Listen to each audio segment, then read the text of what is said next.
بسم اللہ الرحمن الرحیم۔ السلام علیکم، welcome to sir Saeed academy. حذف کی ظاہری صورت یہ ہوتی ہے، یعنی اس ڈاٹڈ لائن کو حذف کہتے ہیں۔ حذف کے معنی ہیں گرا دینا یا جھاڑ دینا۔ اب ہم اس کا استعمال دیکھتے ہیں۔ اگر کسی عبارت، جملے یا شعر وغیرہ کا کوئی حصہ چھوڑنے کی ضرورت پڑے تو وہاں چند نقطے لگا دیتے ہیں تاکہ پڑھنے والا یہ سمجھ لے کہ اس عبارت یا شعر کا کچھ حصہ چھوڑ دیا گیا ہے۔ نقطوں کی تعداد مقرر نہیں ہوتی، یہ اندازے سے لگائے جاتے ہیں۔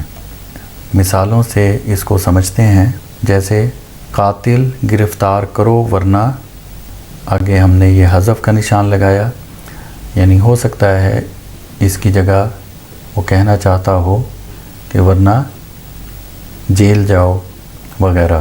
دوسری مثال ہے کرو مہربانی تم، آگے حذف کر دیا گیا ہے باقی حصے کو شعر کے۔